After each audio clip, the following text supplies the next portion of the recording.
వారు కపుల్ అంటే రాజ్ కుమార్ గారు అండ్ సిస్టర్ ఆకాంక్ష, వారికి దేవుడు బహుమానముగా ఒక పాపను అనుగ్రహించాడు. కాబట్టి వాళ్ళు కొన్ని నిమిషాలు దేవుడు ఏ రీతిగా వారికి సహాయం చేసినాడనే విషయాన్ని జస్ట్ ఓన్లీ 5 to 10 minutes మాత్రమే, ఎందుకంటే సమయం లేదు కాబట్టి మరలా మీరు ఇంకొకసారి ఎప్పుడైనా సమయం ఉన్నప్పుడు ఎక్కువగా చెప్పుకోవచ్చు. కాబట్టి వారు అడిగారు, రిక్వెస్ట్ చేశారు. దేవుడు వారి ఎడల చేసిన మేలులను తనకు తెలుసు, సంఘానికి తెలియజేసి ప్రభువును మహిమపరచాలని కోరుచున్నాను.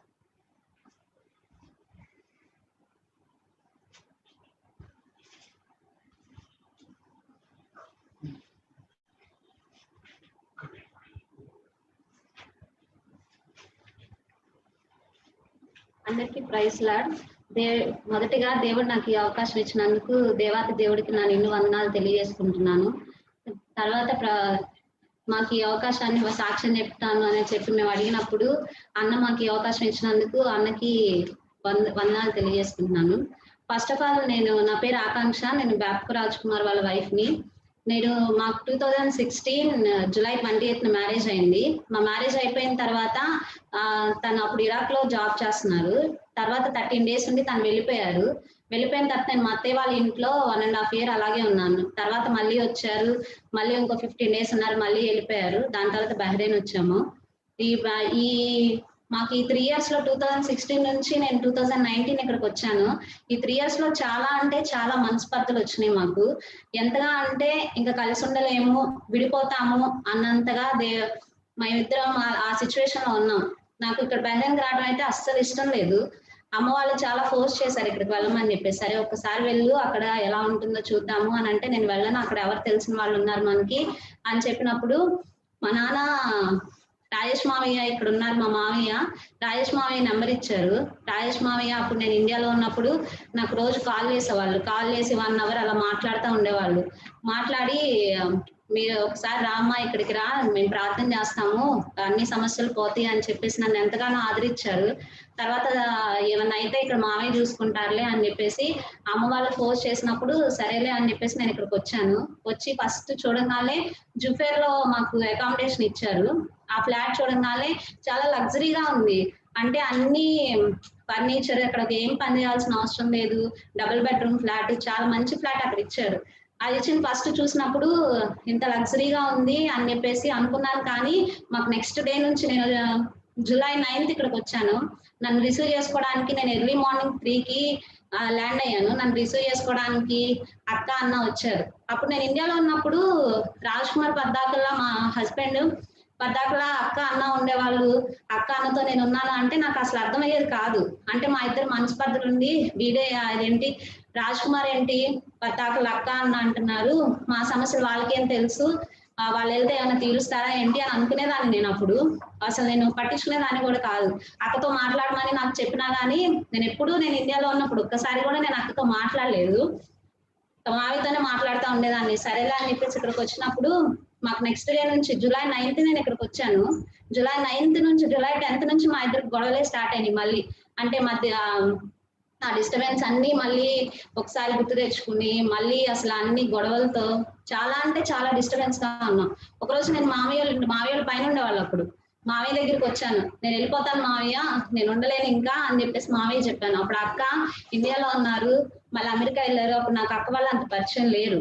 మావయ్యకి ఆ మాట చెప్పినప్పుడు మావయ్య 1 నెల టైం ఇవ్వు, నేను ప్రార్థన చేస్తాను, అక్క వాళ్ళకి ఏమైనా ఉంటే ఫ్రీగా చెప్పు, అక్క వాళ్ళు ఆత్మీయంగా చాలా బలపరుస్తారు, ఎవరికి ఏ విషయాలు చెప్పరు అని చెప్పేసి మావయ్య నాకు చెప్పారు. అనుకోకుండా తర్వాత ఆగస్ట్ వచ్చింది. ఆగస్టు మధ్యలో తనకి నాకు అస్సలు సరిపోవట్లేదు. ఒక్క విషయంలో కూడా మా ఇద్దరికి పడట్లేదు. ఇద్దరం ఒకళ్ళంటే చాలా ఈగో, నువ్వెంత అంటే నువ్వెంత అన్నట్టు మేము తిట్టుకుంటా గొడవలు పడతా ఉన్నప్పుడు ఒకరోజు అక్క అన్న సడన్ గా వచ్చారు. ఎందుకు వచ్చారో అర్థం కాలేదు, ఎవరో చెప్పి పంపిస్తున్నప్పుడు. నేను ఆ రోజు ముందు రోజే మా అమ్మ వాళ్ళకి చెప్పేశాను, నేను ఇంక ఉండలేను రాజ్ కుమార్ తో, నేను వచ్చేసేస్తాను, మా లైఫ్ ఇంకింతే, నన్ను చూసుకుంటారా లేదా అని చెప్పేసి అమ్మ వాళ్ళకి బలవంతంగా ఫోర్స్ చేసి ఫోన్ చేశాను.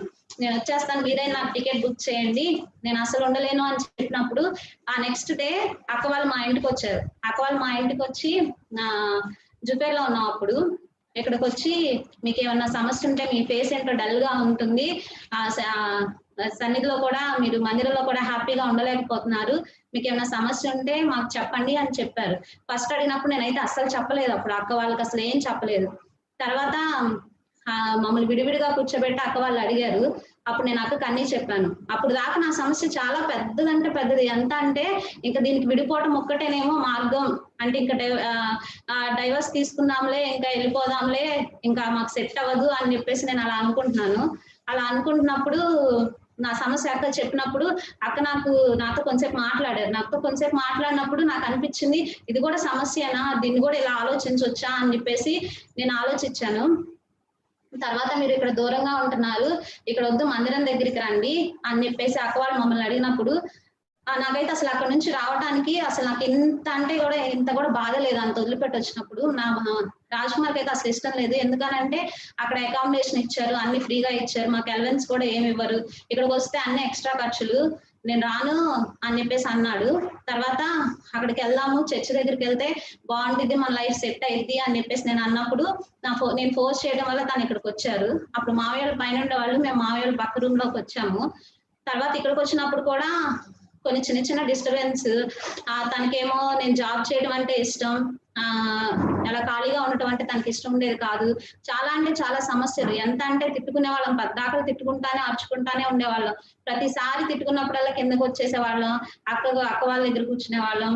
మాకు ఎప్పుడు మేము గొడవలు పడి కిందకు వచ్చినా గానీ అక్క వాళ్ళు ఎంతో ప్రేమతో మమ్మల్ని ఆదరించారు, అనేకమైన మాటలు మాకు చెప్పారు. అసలు మేము అప్పుడు పూర్తిగా అసలు నేను చాలా డిఫరెంట్ గా ఉండేదాన్ని. నేనైతే నిజం చెప్పాలంటే నా భర్తను అసలు లెక్క చేసేదాన్ని కాదు. నువ్వెంత అంటే నువ్వెంత అంటే అత్తయ్య వాళ్ళ కోపం కూడా తిని మీద చూపించేసేదాన్ని. అసలు ఇష్టం లేనట్టు మాట్లాడేదాన్ని, అసలు రెస్పెక్ట్ ఇచ్చేదాన్ని కాదు అప్పుడు నేను.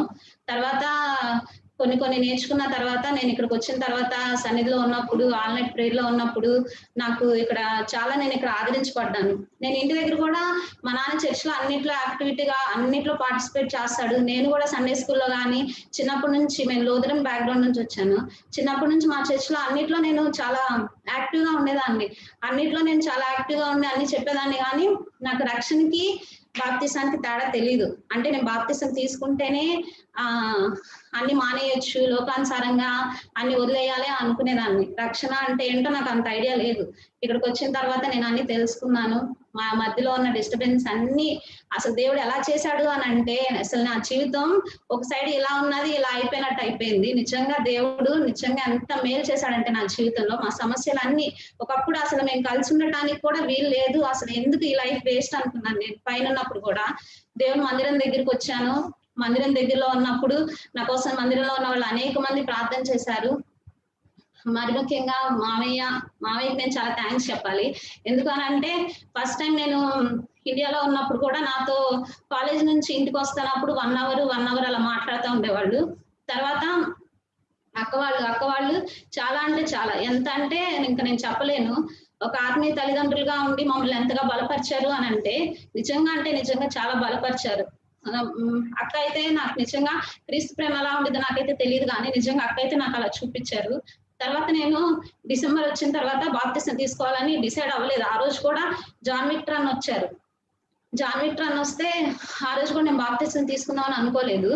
తర్వాత ఆ రోజు నైట్ ప్రార్థన చేస్తుంటే నాకు ఇక్కడ ఆల్ నైట్ ప్రేయర్ జరుగుతుంది కింద. ఎందుకో తెలియకుండా ఏడుపు వచ్చేసింది. ఇంకెన్ని రోజులు నీ జీవితాన్ని వేస్ట్ చేసుకుంటావు, ఇప్పుడు దాకా 24 సంవత్సరాలు నువ్వు వేస్ట్ చేసుకున్నావు, ఇంకా వేస్ట్ చేసుకుంటావా అని చెప్పేసి నాతో ఎవరితో మాట్లాడుతున్నట్టు అనిపించింది. వెంటనే నేను చెప్పాను, అన్న నేను కూడా బాప్తిసం తీసుకుంటాను అని చెప్పేసి. బాప్తిసం తీసుకున్న తర్వాత నా లైఫ్ లో అయితే నేను ఎంత మేలు చూశానంటే నిజంగా దేవుని కృప. నేనైతే నమ్మకంగా లేను, అసలు దేవుడికి అస్సలు నమ్మకంగా లేను. నా బిహేవియర్ కానీ నేను కానీ అప్పుడు చాలా టోటల్ డిఫరెంట్ గా ఉండేదాన్ని, చాలా గర్వంగా ఉండేదాన్ని, అన్ని వేరే డిఫరెంట్ గా ఉండేది. కానీ బాప్తిసం తీసుకున్న తర్వాత దేవుడు నాలో చాలా మార్పు కలుగు చేశాడు. చాలా అంటే చాలా చేంజ్ చూసాను నేను. బాప్తిసం తీసుకున్న ముందు తనకి నేను జాబ్ చేయడం అంటే ఇష్టం, మాకు పిల్లలు అంటే అంత ఇంట్రెస్ట్ ఉండేది కాదు. మేము పిల్లల్ని అసలు వద్దు, ఎందుకు పిల్లలు వేస్ట్ అనుకునేవాళ్ళం, మేమే ఆపేసుకున్నాం. తర్వాత బాప్తిసం తీసుకున్న తర్వాత నేను 3 days ఫాస్టింగ్ ఉండి ప్రేయర్ చేశాను. బాగా అంటే ఏడుపు వచ్చింది అనమాట. ఎందుకు అనవసరంగా మా లైఫ్ మేము ఇలా చేసుకుంటున్నాము, జాబ్ ఉంది, తనకి జాబ్ ఉంది, శాలరీ ఉంది, మంచి పొజిషన్ లో ఉన్నాడు, కానీ ఇంకా ఎందుకు మాకు ఇన్ని డబ్బులు అని చెప్పేసి తను నేను ఇద్దరం కలిసి ఇంకా ఇలా ఉండకూడదు, మనం దేవుడి దగ్గర క్షమాపణ అడిగి మనం ఇలా చేసుకున్నాం అన్నప్పుడు మేము ప్రార్థన చేసినప్పుడు దేవుడు అద్భుత రీతిగా నేను కన్సీవ్ అవడానికి దేవుడు సహాయం చేశాడు. ఇది మా వల్ల అయితే వచ్చింది అయితే అస్సలు కాదు, దేవుడు మాకు ఇచ్చాడు ఇది. అందుకే మా పాప పేరు కూడా నేను అమరీసా అని పెట్టాను, అంటే గివెన్ బై గాడ్ అని అర్థం దానికి. దేవుడి వల్ల మేము పొందుకున్నాం ఆ బిడ్డని, మా వల్ల అయితే అసలు అయ్యేదే కాదు. దేవుడు ఇచ్చినందుకు దేవుడికి స్తోత్రం చెల్లించుకుంటున్నాను. దాని తర్వాత రాజ్ కుమార్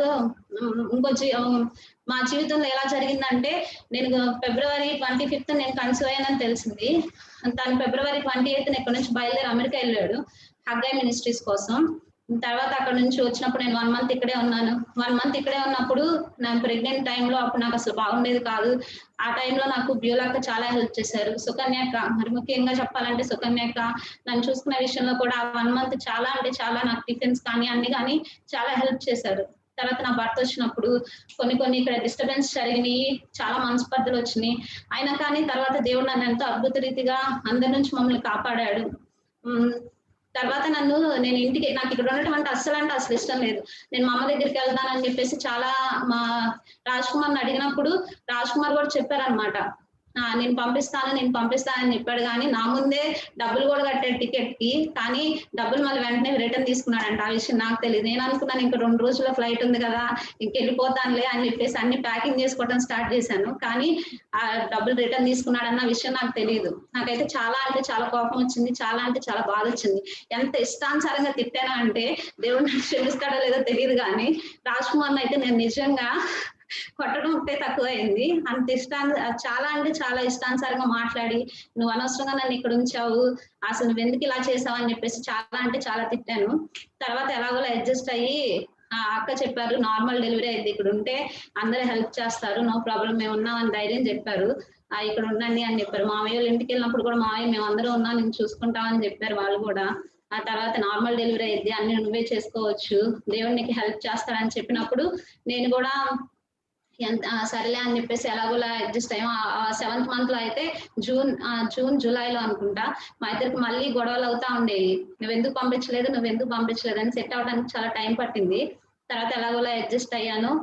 తర్వాత దేవుడు అద్భుతం అంటే అద్భుత రీతిగా నేను అనుకుంటున్నాను ఇండియా వెళ్తే నాకు ఖచ్చితంగా ఆపరేషన్ అయ్యేదేమో అని, కానీ ఇక్కడ ఉంటే దేవుడు ఎంతో సహాయం చేశాడు.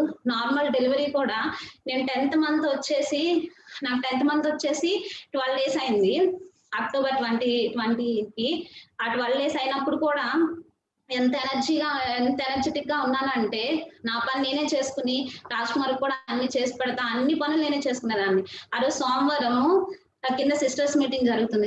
సిస్టర్స్ మీటింగ్ లో కూర్చున్నాను. ఆ రోజు ఎర్లీ మార్నింగ్ 3 నుంచి నాకు పెయిన్స్ కొంచెం బ్లీడింగ్ అలా కనిపించడం స్టార్ట్ అయింది. అమ్మ వాళ్ళ ఇంటి దగ్గర హాస్పిటల్కి వెళ్ళు అని అన్నారు. కానీ కిందకు వచ్చినప్పుడు ఏమవ్వదు, కొంచెం వెయిట్ చేసి సిస్టర్స్ మీటింగ్ అయిపోయిన తర్వాత వెళ్దాం అని చెప్పారు అక్క. తర్వాత కింద వచ్చి కూర్చున్నాను. తర్వాత సిస్టర్స్ మీటింగ్ అయిపోయింది. మండే రోజు అక్క నాకు ఫ్రైడ్ రైస్, చికెన్ అవన్నీ చేసి పెట్టారు. నేను తిన్న తర్వాత కూడా ఇంకా పెయిన్స్ ఎక్కువ స్టార్ట్ అవ్వట్లేదు. ఆ రోజు అంతా అలాగే కూర్చున్నాను. తర్వాత స్నానం చేసినా ఇంకా 7 అయిపోయింది, ఇంకా కొంచెం పెయిన్స్ ఎక్కువ అయితే వెళ్దామని చెప్పి అక్క చెప్పారు. సరే అని చెప్పేసి నేను పెయిన్స్ మళ్ళీ స్నానం చేసి కిందకు వచ్చాను. 8 అవుతుంది, 9 అవుతుంది, 10 అవుతుంది, అయినా కానీ పెయిన్స్ రావట్లేదు. రాజ్ కుమార్ అయితే వెళ్ళి అక్క ఇంకా పెయిన్స్ రావట్లేదు, నేను కొంచెం నిద్రపోయి వస్తానని చెప్పేసి వెళ్ళి పడుకున్నాడు. సరే నేను కూర్చుంటానులే అని చెప్పేసి అక్క, పింకీ అక్క నా దగ్గర కూర్చున్నారు. 2 o'clockకి బాగా పెయిన్ స్టార్ట్ అవుతుంటే సరే ఇంక వెళ్దాం అని చెప్పేసి 2:30కి స్టార్ట్ అయ్యి 3కి నేను హాస్పిటల్కి వెళ్ళాను. హాస్పిటల్ లోపలికి వెళ్ళినప్పుడు నాకు తెలియదు హాస్పిటల్ లోపలికి అక్క తిను లోపలికి వస్తారులే, రూమ్ ఇస్తారులే, అందరు నాకు తోడుగా ఉంటారులే అనుకున్నాను. కానీ నేను ఒక్కదాన్నే అలౌ చేస్తారు, నేను ఒక్కదాన్నే భరించాలన్న విషయం నాకైతే తెలియదు. వాళ్ళు అసలు అలౌ కూడా చేయలేదు. నేను లోపలికి వెళ్ళిపోయాను. 1 hour అలాగే కూర్చున్నాను, నన్ను ఎవరు పట్టించుకోలేదు. బాగా పెయిన్స్ వస్తున్నాయి, ప్రార్థన చేసుకుంటున్నాను. తర్వాత ఒక నర్స్ వచ్చి నాకు బెడ్ ఇచ్చారు. స్కానింగ్ అన్ని మనమే చేసుకోవాలి, మనకే ఇచ్చారు అన్ని.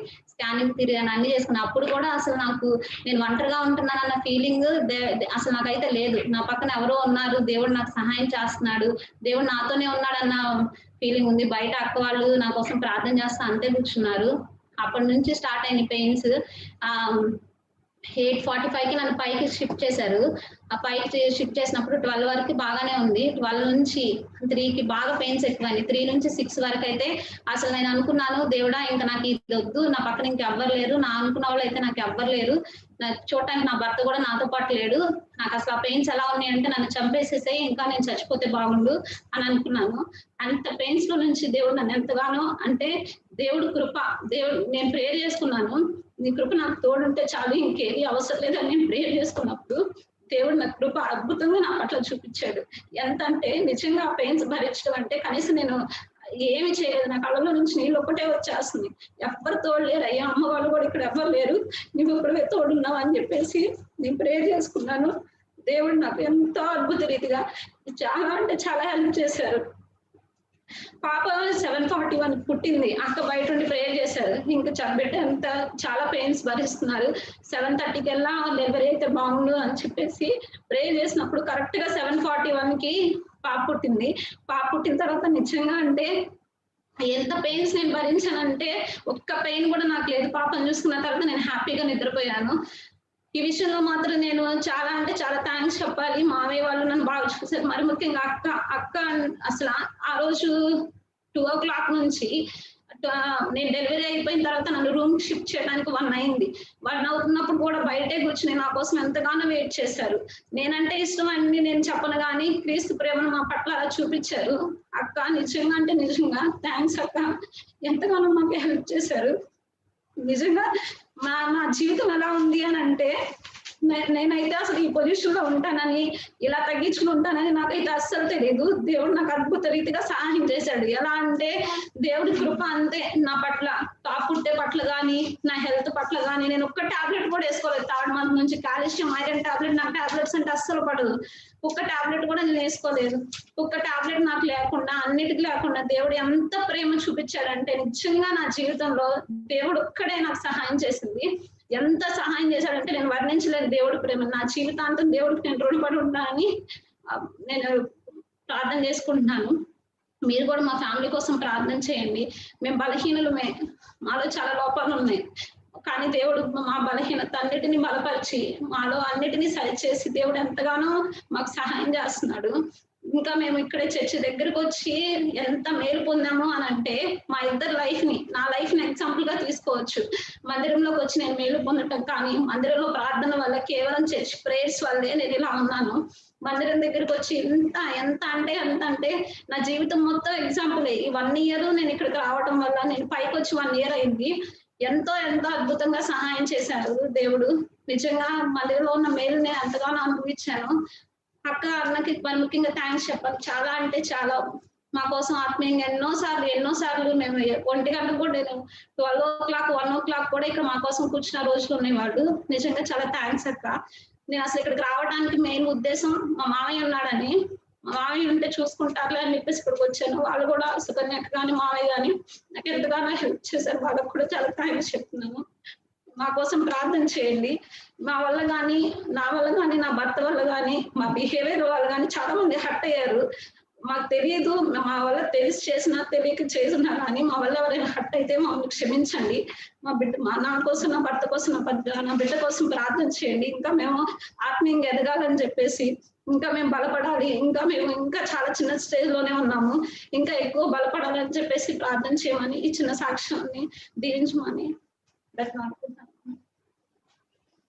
కష్ట దుఃఖంబులు నాకు కలుగాక, కష్ట దుఃఖంబులు నాకు కలుగాక, నాకు చేరదీసి ఓదార్చితివి, నాకు చేరదీసి ఓదార్చితివి, భయభీతి నిరాశయందో నా ప్రభువా, భయభీతి నిరాశయందో నా ప్రభువా, ధైర్యంబు నా కొసగితి,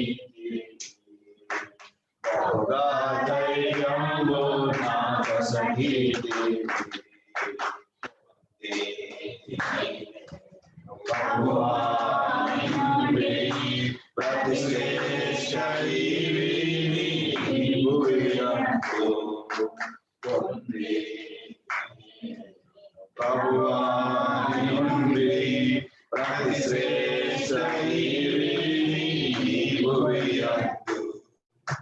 కాబట్టి దయచేసి మీరందరూ కూడా బ్రదర్ గాబ్కో రాజ్ కుమార్ సిస్టర్ ఆకాంక్ష గురించి ప్రార్థించండి. నేను ఒక విషయం మాత్రము ఆకాంక్షకు సారి చెప్పాలి. కాబట్టి ఒక దినాన నేను ఆకాంక్షను గట్టిగా గద్దించాను. దేవుడు ఇంతగా ఆమెను మార్చడానికి కారణము కేవలం ప్రార్థన అండి. తను ఇంతవరకు నేను గమనించినాను, నేను బ్యూలా ఒక్క మీటింగ్ కూడా మిస్ కాలేదు. ఆల్ నైట్ ప్రేయర్ అండ్ మాతో పాటు ఈవెన్ ప్రెగ్నెంట్ గా ఉన్నప్పటికీ కూడా రాత్రంతా కూడా చివరి దాకా ప్రార్థనలో ఉండటం బట్టి దేవుడు ఇంత గొప్ప కార్యాన్ని ఆకాంక్షలో టోటల్ గా ఆమెలో ఉన్నటువంటి దేవుడు చేసిన కార్యాన్ని చూసి ప్రభువును మేము స్తుతిస్తూ ఉంటున్నాం. కాబట్టి ఆకాంక్ష ఐఎమ్ రియల్లీ సారీ. ఒకసారి ఈవెన్ మా పాపను అట్లా గద్దించినా మా పాప ఒక్క మాట అయినా మాట్లాడుతుంది, కానీ ఆకాంక్ష మాత్రం ఏమీ మాట్లాడకుండా కామ్గా ఉంటుంది. సో ఎనీవే కొన్నిసార్లు ఇట్లా మిస్అండర్స్టాండింగ్స్ అనేది జరుగుతూ ఉంటాయి. ఆయనను ప్రభువు తన సొంత సమయంలో తన కార్యాన్ని జరిగించుకుంటూ ఉంటాడు. దేవుని నామానికి మహిమ కలుగును గాక.